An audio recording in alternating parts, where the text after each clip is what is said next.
Мы отобрали, значит, эту воду просто непосредственно в канаве за 15 метров от самой точки сброса.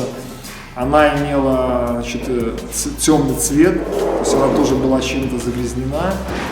Попросили у министра сделать пробы, чтобы лаборатория аккредитованная здесь в Минске сделала пробы. Министр, я так понял, откликнулся на нашу просьбу, потому что звонили непосредственно с лаборатории, я так понял, заведующая лаборатория, и уточняла, когда были сделаны эти отборы этих проб, то есть интересовал, сколько прошло времени с момента отбора и до доставки в лабораторию.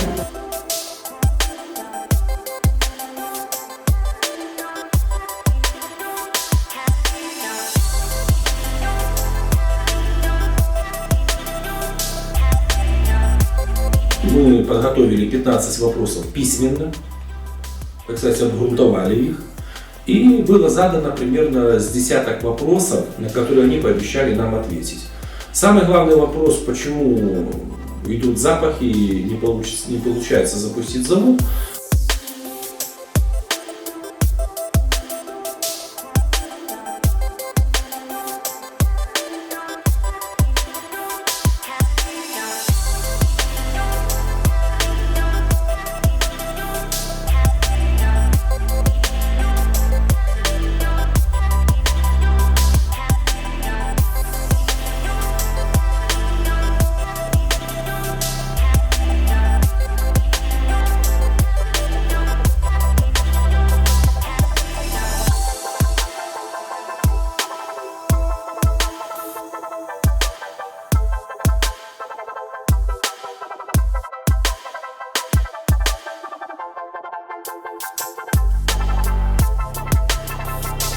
Сама ситуация не позволит нам остановиться, понимаете, сама ситуация.